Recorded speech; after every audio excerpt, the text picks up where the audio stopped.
Halo semuanya, perkenalkan saya Johanna Ratna. Pada kesempatan kali ini saya akan membawakan presentasi terkait proposal bisnis Blend Lab sebagai bisnis yang bergerak di bidang food and beverage.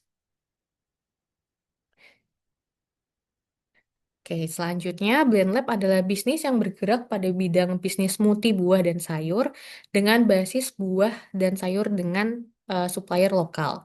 Yang tentunya Blend Lab di sini juga menyediakan custom made smoothie sehingga pelanggan itu bisa membuat smoothie sesuai dengan preferensinya masing-masing. Di sini Blend Lab memiliki visi sebagai the best crafted fresh and healthy smoothies for your wellness yang menggambarkan arah perusahaan untuk menjadi leader sekaligus perusahaan terbaik dalam menyajikan smoothie untuk mendukung kesehatan dan juga lifestyle pelanggan. Misi Blend Lab adalah menyediakan rasa terdepan serta membuat perbedaan dalam kesehatan dan kreativitas rasa.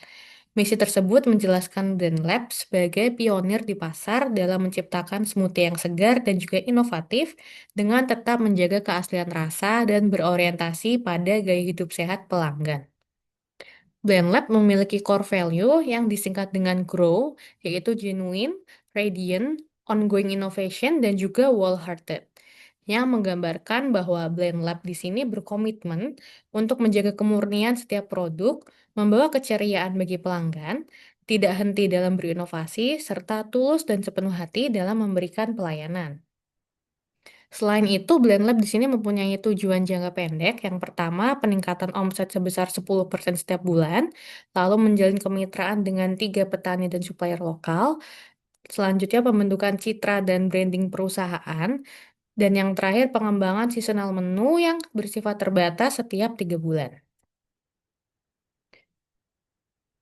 Oke, selanjutnya Blend Lab di sini berencana akan membuka toko pertamanya di Cempaka Putih, Jakarta Pusat, sebagai wilayah sentra kuliner.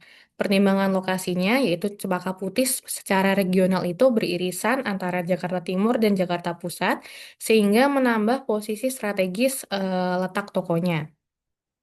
Selanjutnya, struktur Blend Lab di sini terdiri dari CEO yang bertanggung jawab atas keputusan strategis, lalu ada operational manager yang bertugas melakukan supervisi operasional, lalu ada R&D manager di sini bertugas untuk melakukan riset dan uji coba setiap resep baru, ada marketing manager yang bertanggung jawab atas analisis pasar dan pemasaran, serta ada financial manager yang bertugas dalam melakukan proyeksi dan juga penyusunan laporan keuangan. Di sini Blend Lab tentunya memiliki barista yang nantinya akan bertugas untuk memproduksi smoothie sesuai dengan standar yang telah ditetapkan oleh Blend Lab.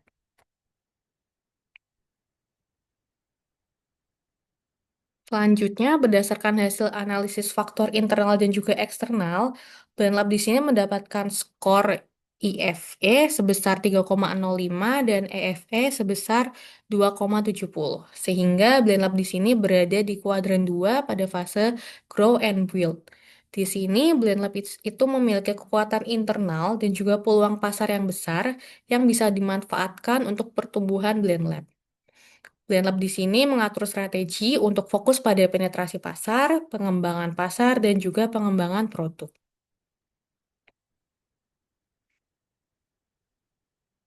Selanjutnya, berdasarkan analisis kompetitor, tentunya BrandLab di sini memiliki kompetitor yang bergerak di bidang yang sama. Di sini kompetitor yang telah diidentifikasi adalah Rejuve dan juga Hola Juice. Berdasarkan analisis kompetitif profile matrix dengan 6 CSF berikut, diketahui bahwa Rejuve berada pada posisi pertama dengan keunggulan dalam banyaknya varian rasa, kualitas bahan, dan juga edukasi kepada pelanggannya. Lalu Blend Lab berada pada posisi kedua dengan ragamnya varian rasa dan juga keunggulan yang berasal dari buah dan sayur lokal. Namun Blend Lab juga mampu menyediakan harga dengan lebih terjangkau. Dan yang posisi ketiga ditempati oleh Hola Juice yang memiliki varian rasa yang lebih terbatas dan juga minimnya interaksi edukasi untuk membangun engagement dengan pelanggan. Selanjutnya, berdasarkan hasil QSPM, diperoleh prioritas strategi yang dapat dilakukan oleh Blend Lab. Yang pertama adalah peningkatan kompetensi rasa dan juga pelayanan barista yang dilakukan melalui pelatihan intensif, sistem mentoring dan on-job training, serta workshop pengembangan produk. Lalu yang kedua adalah perluasan jangkauan pasar yang dilakukan melalui optimalisasi penjualan online dan juga digital marketing. Dan strategi yang ketiga adalah menjalin kolaborasi dengan komunitas, dengan event, dan juga dengan influencer di bidang kesehatan untuk konten review dan juga konten promosi. Untuk selanjutnya dari aspek keuangan, di sini BrandLab itu membutuhkan modal awal kurang lebih 800 juta. Dengan skenario yang optimis, di sini BrandLab dapat menjual kurang lebih 120 cup per harinya, sehingga diperoleh penjualan tahunan sebesar 1.296 juta, dan juga laba bersih tahunannya itu kurang lebih 349.920.000 rupiah. Setelah dikurangi dengan biaya tetap, biaya variabel, dan juga pajaknya.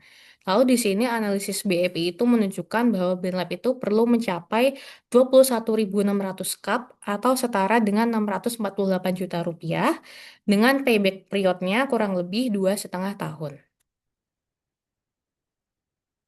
Selanjutnya di sini BrandLab tentunya juga telah menetapkan Key Performance Indicator atau KPI, baik itu KPI-nya di bidang keuangan, pelanggan, produksi, dan juga di SDM. Dengan target yang ditetapkan itu tentunya sudah memenuhi kriteria spesifik, measurable, achievable, relevan, dan juga time bound.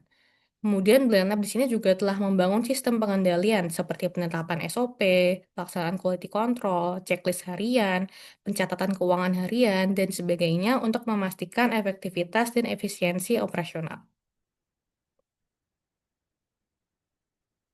Selanjutnya dari sisi manajemen risiko, BNLab di sini juga telah melakukan identifikasi dan analisis risiko dengan skala probabilitas dan juga dampak mulai dari angka 1 sampai dengan 5. BrandLab juga telah menetapkan rencana mitigasi risiko untuk menurunkan skala risikonya hingga ke level yang dapat diterima. Kemudian dari sisi regulasi, di sini BrandLab itu tentunya memiliki kewajiban terhadap kepatuhan perizinan usaha, standar kesehatan, lalu ada pengelolaan limbah, pemenuhan hak bekerja, dan juga pelaporan perpajakannya.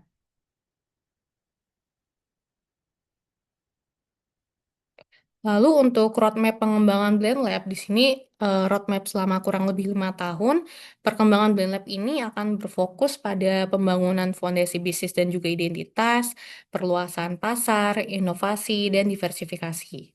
Dan juga tidak lupa Blend Lab di sini juga berencana untuk melakukan ekspansi regional ke wilayah Jabodetabek, wilayah kota besar lainnya, dan juga ke pasar di Asia Tenggara.